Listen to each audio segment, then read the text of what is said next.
heavy accent, I would like to use a PowerPoint, and maybe this people can go down. I will be able to, you will be able to read what I will be saying.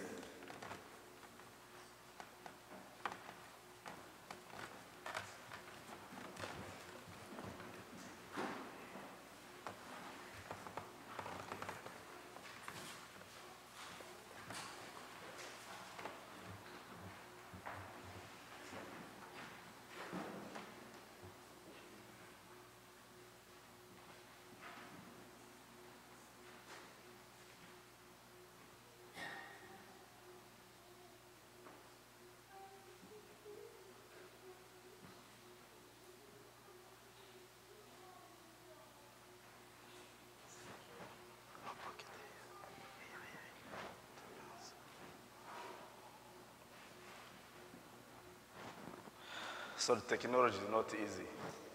Can you hear me? Good?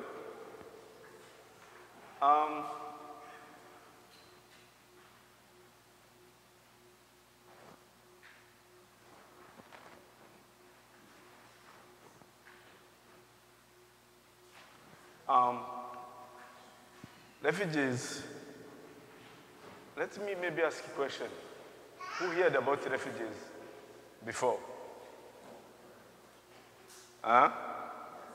You hear about it? You see in the news, refugees from Syria, they're going through West Europe. You see what's happened. So refugees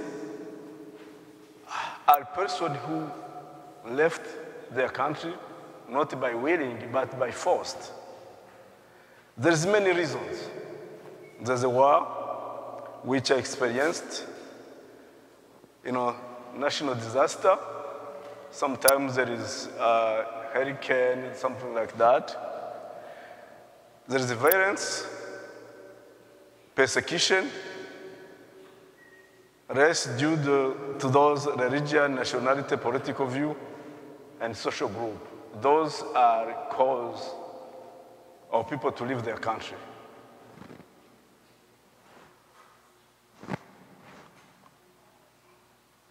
You can see this is a picture took recently from Burma in Asia for the population called Rohingya. You see how it's a disaster. You can imagine where they're going. They don't know. They don't know what will happen to them.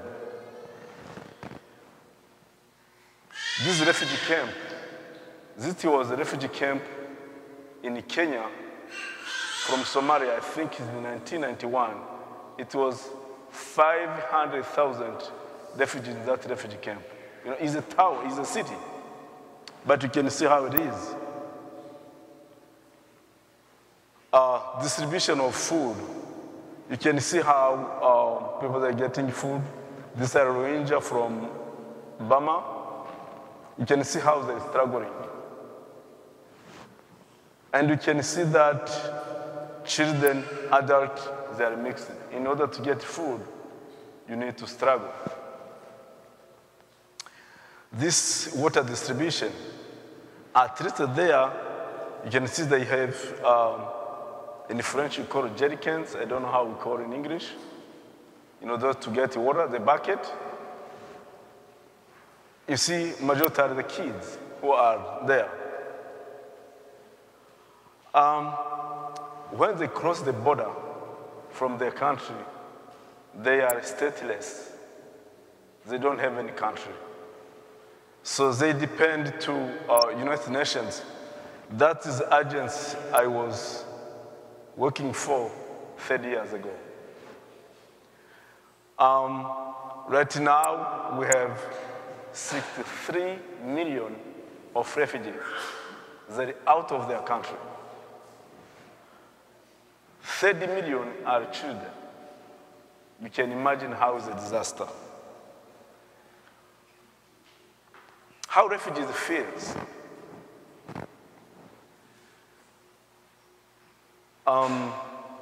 Refugees feel alone, and they feel abandoned. even with their own countries. Refugees feel nobody who can take care of them. They feel few people take care of them. Substances or food, water, medication are not enough. To get assistance, you need to be strong physically, because I remember the first time I went to refugee camp, because we were around a million, so there's no way to distribute food. And we were in the forest. What happened? They do helicopter. They threw food down. You can imagine if elderly people will get. Who will get? These are the people who are strong. These are areas affected by the war. You can imagine. You see in Africa, in Asia, Middle East, and in South America. United Nations try to find a solution. One of them is donations. You know, they ask people to donate money, but how long they will donate? And they try to do nutrition and health, you know, sanitation, hygienic, food security and production. They try, they can produce their food, but sometimes the country who hosts them, they don't allow them to produce. There's an example in like people who left Burma 40 years ago to go to Thailand. They were in refugee camp for 40 years, and the camp is fenced. If you get out, either you will go in jail or you will be killed. So you can imagine they spent 40 years in a foreign country, but they're not able to speak even the Thai, which means that it was very, very hard for them.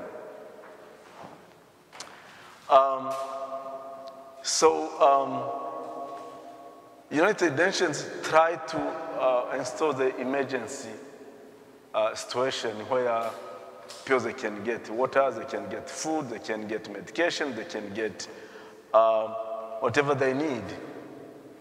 So also they try political peace in the country where refugees come from.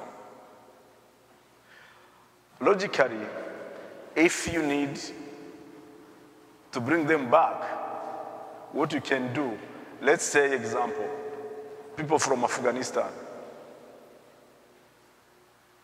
Right now, politically, they're in negotiation with Taliban. I think negotiation was supposed to be before the war, correct?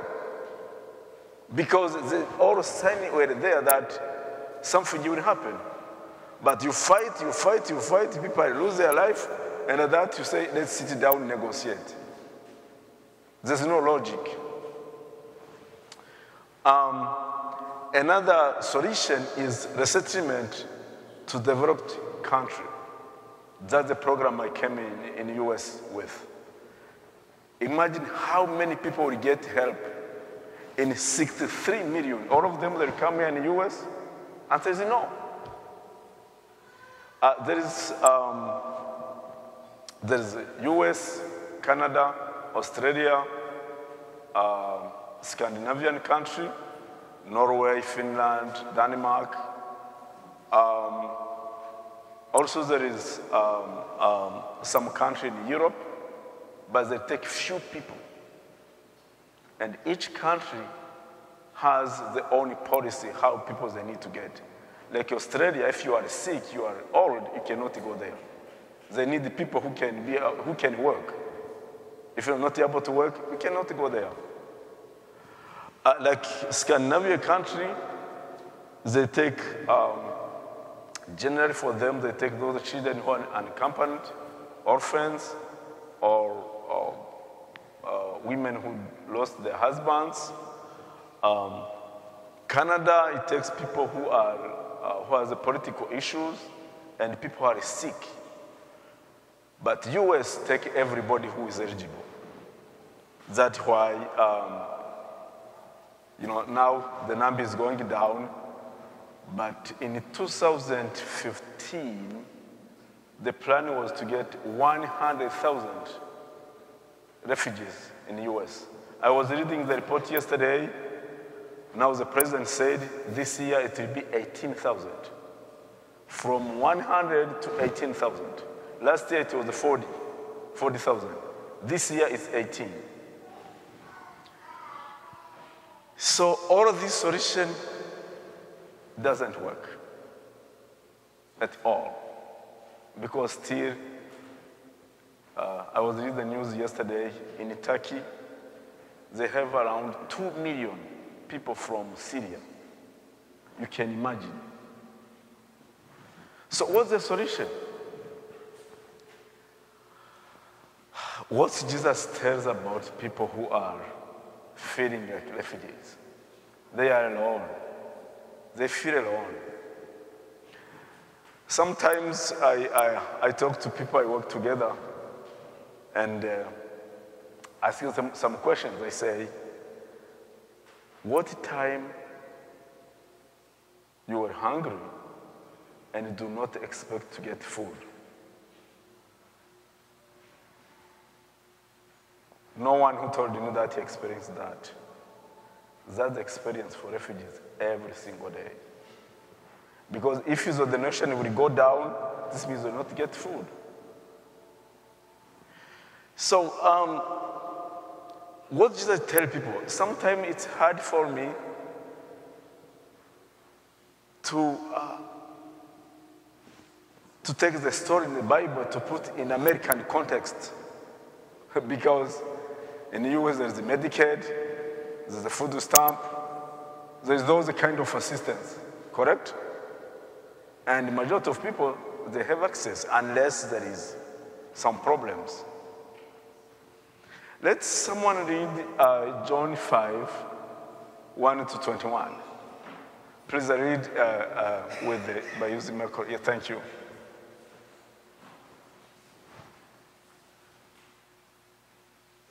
John chapter 5, verses 1 through 21. After these things, there was a feast of the Jews, and Jesus went up to Jerusalem. Now there is in Jerusalem by the sheep gate a pool, which is called in Hebrew Bethesda, having 5 porticos. In these lay a multitude of those who were sick, blind, lame, and withered, waiting for the moving of the waters. For an angel of the Lord went down at certain seasons into the pool and stirred up the water. Whoever then first, after the stirring up of the water, stepped in, was made well from whatever disease with which he had suffered. And a man was there who had been ill for 38 years. When Jesus saw him lying there and knew that he'd already been a long time in that condition, he said to him, "Do you wish to get well?" The sick man answered him, "Sir, I have no man to put me into the pool when the water is stirred up, but while I'm coming, another steps down before me." Jesus said to him, "Get up, pick up your pallet and walk." Immediately the man became well and picked up his pallet and began to walk. Now it was the Sabbath on that day. So the Jews were saying to the man who was cured, "It is the Sabbath, and it is not permissible for you to carry your pallet." But he answered them, "He who made me well was the one who said to me, 'Pick up your pallet and walk.'" They asked him, "Who is the man who said to you, 'Pick up your pallet and walk'?"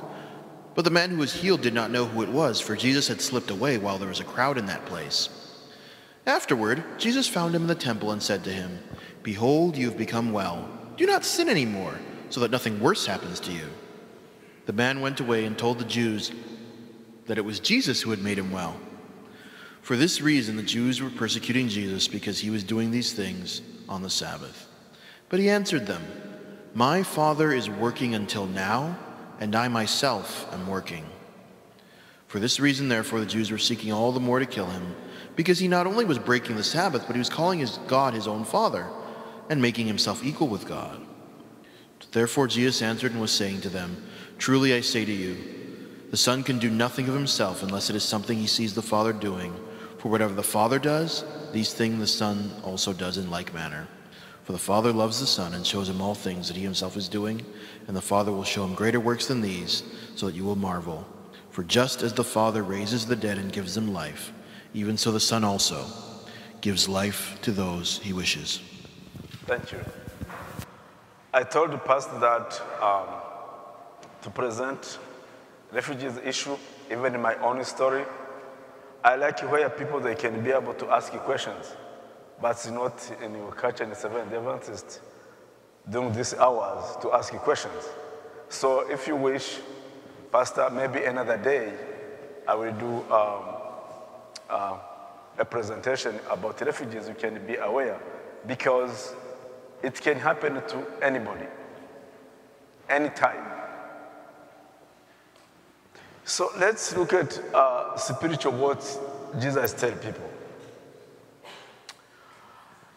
There's many aspects of this story when you read it carefully. One of them is Jesus healed this person arbitrarily. This person did not know Jesus, never heard about Jesus. Sometimes, we say, oh, you have to pray, otherwise you'll not be healed. Second, there were many people there. Why Jesus picked this person? Third, the man, he didn't even show, intention to worship or to do something.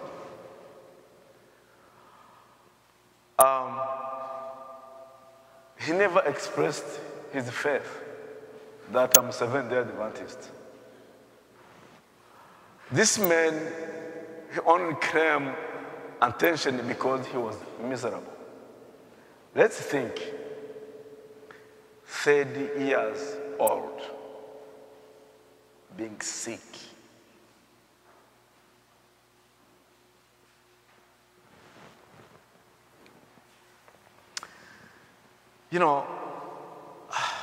When you read this, you can see this man was hopeless. He said, when I need to go in water, another person go in.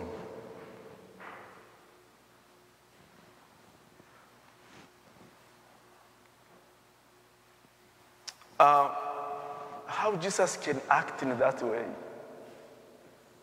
What was going on? Sometimes God does stuff where we do not deserve.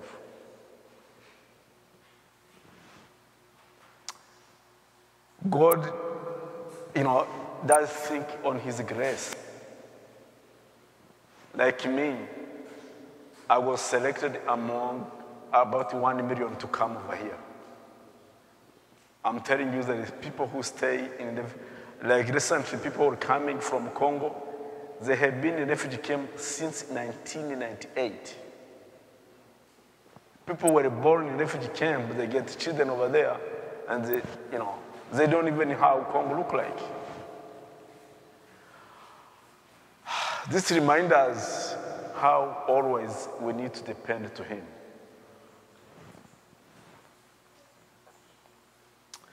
Second aspect,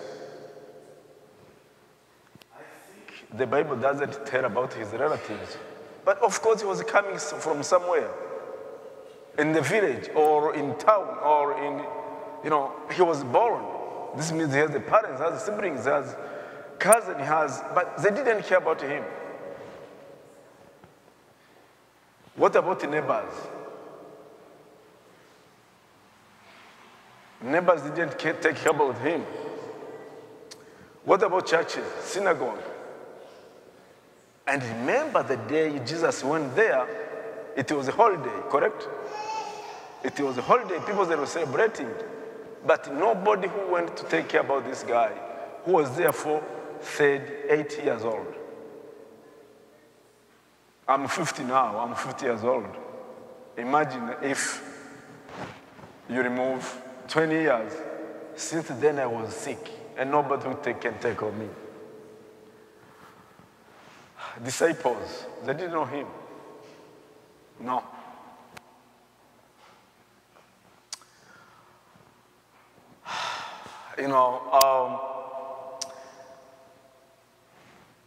Jesus did this on compassion.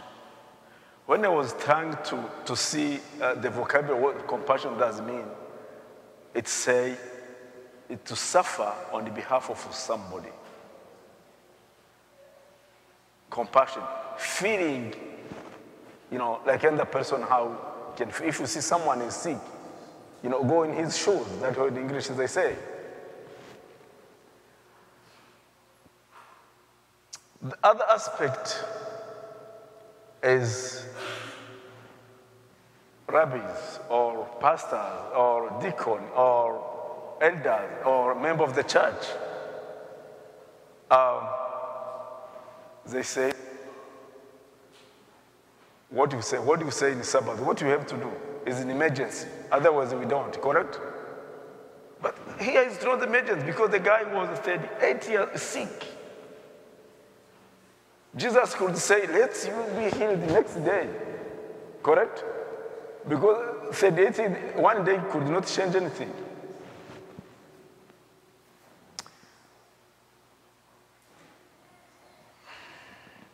Jesus was deliberately matching, it doesn't see the law. What's the law? What Sabbath says? Jesus didn't really look at that.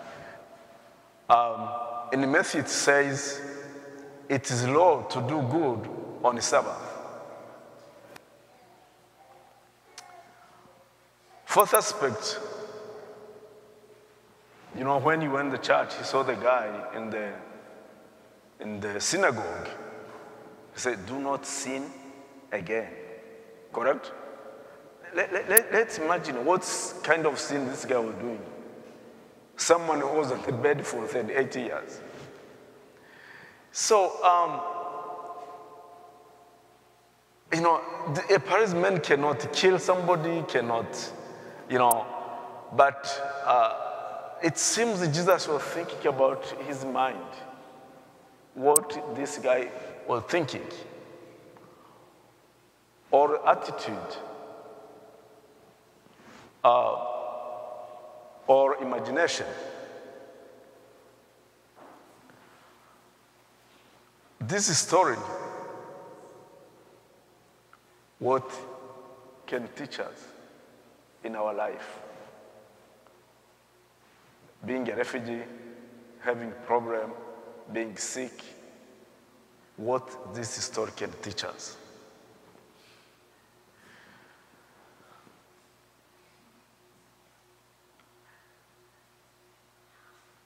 This illness was caused somehow by sin. But remember in the Bible, that is where someone was sick and they asked Jesus, is it because of sin of his parents or his relatives or his...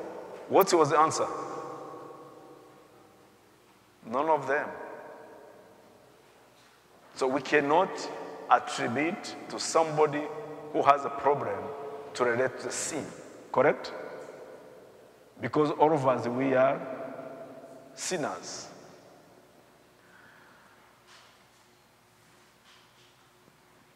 Jesus told the guy, stop, continue to sin. After being healed, please stop sin. Let's go back to Sabbath. Walk on the Sabbath.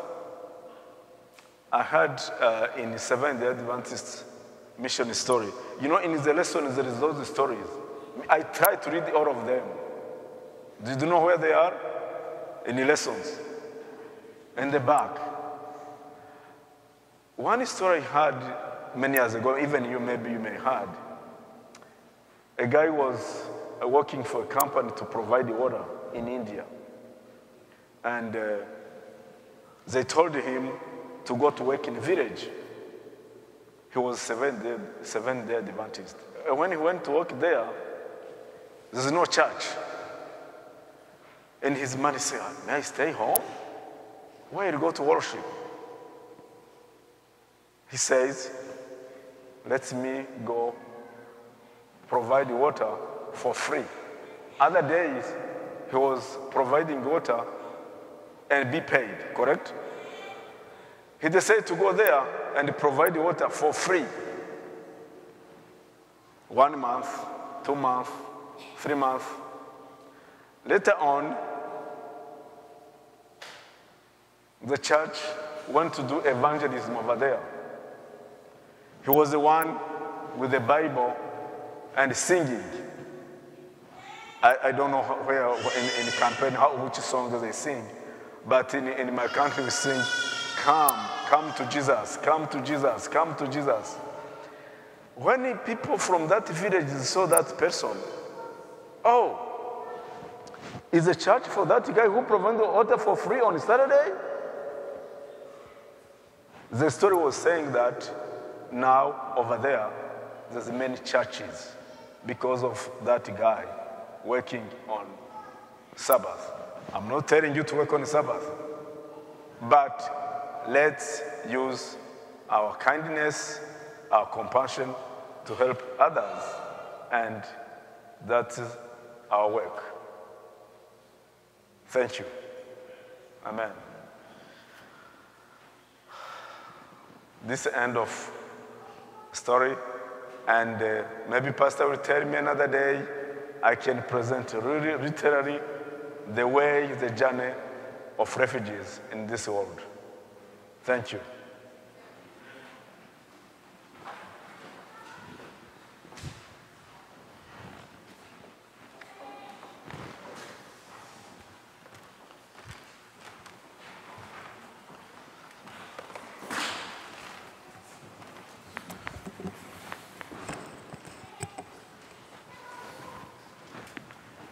Our closing hymn is going to be number 511, I Know Whom I Have Believed.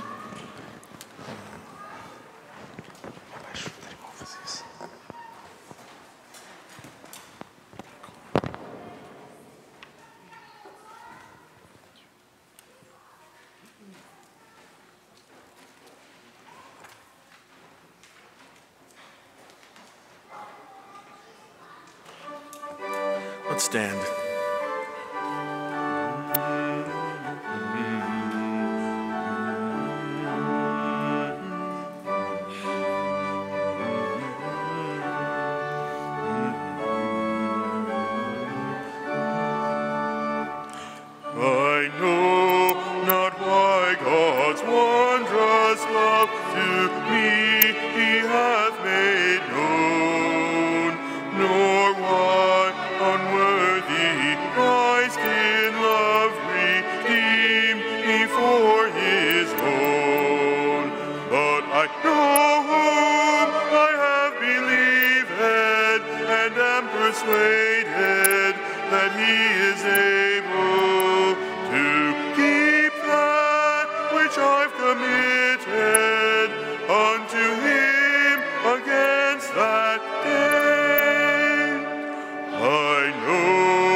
I know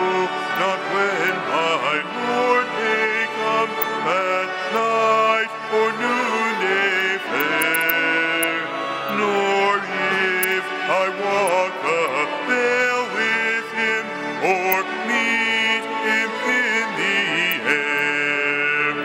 But I know whom I have believed, and am persuaded that he is able to keep that which I've committed unto him against that day.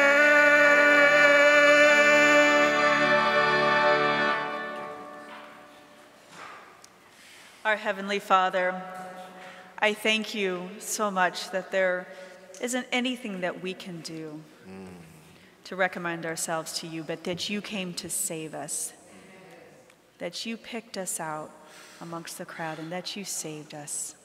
Please open our eyes to those around us that you would have us touch. In Jesus' name, amen. Amen.